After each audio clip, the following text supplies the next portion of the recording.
সাতক্ষীরাতে শুরু হয়েছে আমপাড়া, তবে এখনও বাজারে আসেনি জিআই পণ্যখ্যাত হিমসাগর আম। বিস্তারিত জানবো সহকর্মী গাজী ফরহাদের কাছ থেকে। ফরহাদ, শুভ সকাল। আপনাকে কবে নাগাদ এই হিমসাগর আম বাজারজাত হতে শুরু করবে, বিস্তারিত জানাবেন।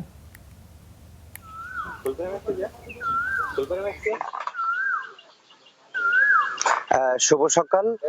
আগামীকাল থেকে সাতক্ষীরার ব্র্যান্ড হিমসাগর আম কিন্তু বাজারে আসবে। ইতিমধ্যে 5 মে থেকে কিন্তু সাতক্ষীরায় বাজারে আম এসেছে এবং দেশের বাজারে প্রথম সাতক্ষীরার আম আসে। তো ইতিমধ্যে আমরা একটি বাগানে রয়েছি, সেখানেও কিন্তু আম পাড়ার কার্যক্রম চলছে। আমরা দেখেছি যে আম পেকে গিয়েছে এবং সেটি পাড়ছে। আমরা একটু যে যারা আম পাড়ছেন, আপনারা আসলে কোথায় এই আমগুলো পাঠাচ্ছেন এখন? আসলে আমরা সাতক্ষীরা থেকে সরাসরি কাস্টমারের কাছে আমটা পাঠানোর চেষ্টা করি, কুরিয়ার সার্ভিসের মাধ্যমে বা পরিবহনের মাধ্যমে আমরা পাঠিয়ে থাকি। পাশাপাশি সাতক্ষীরার বাজারেও দিয়ে থাকি। আবার অনেকে আসেন আমাদের কাছ থেকে নিয়ে ব্যবসা করেন।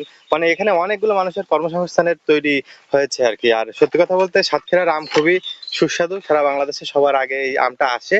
এবং এই আমটা সাতক্ষীরা চিংড়ি যেমন একটা ব্র্যান্ড ছিল, সুন্দরবন যেমন পর্যটনের একটা ব্র্যান্ড, এই আমটা এখন ব্র্যান্ড হয়ে গেছে। মানে হোয়াইট গোল্ড থেকে এখন গ্রিন গোল্ডের দিকে আমরা যেতে পারছি শুধুমাত্র এই আমের জন্য। এখন কি কি আম পাচ্ছেন? এই মুহূর্তে আমরা গোবিন্দভোগ এবং গোপালভোগ আমটা বাজারজাত করতে পারছি। 15 তারিখ পর থেকে যেটা সাতক্ষীরার ব্র্যান্ড হিমসাগর, সেটি যেটা বিদেশে যায়, সেটিও আমরা বাজারজাত করতে পারবো। আমের চাহিদা কেমন দেখছেন সাতক্ষীরার আমের? প্রচুর চাহিদা, যেহেতু সামনে ঈদ। আর রাজশাহী বা অন্যান্য জেলা আগে আমরা আমটা বাজারজাত করতে পারছি। ব্যাপক চাহিদা, প্রবাসী ভাইরা থেকে শুরু করে দেশের বাজার সব জায়গা থেকে আমাদের এই আমটা নিচ্ছে এবং আমরা কোয়ালিটিটা মেনটেন করে সারা বাংলাদেশে আম পাঠাচ্ছি। সাতক্ষীরা চাষিরা আম ব্যবসা করে এখানে অনেক মানুষের কর্মসংস্থানের সুযোগ পাচ্ছে আর কি।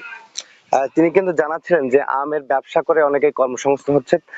আবার এখানে যেমন ব্যবসায়ীরাও লাভবান হচ্ছে, অনেক শ্রমিক তাদের কর্মসংস্থানের কথা জানাচ্ছিলেন। সাতক্ষীরা জেলায়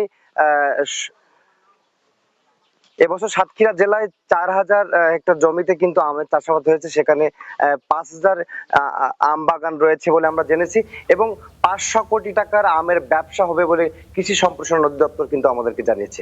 তো এই ছিল সাতক্ষীরা থেকে আমার কাছে সর্বশেষ। ফরহাদ, অসংখ্য ধন্যবাদ আপনাকে আমাদের সঙ্গে যুক্ত হবার জন্য।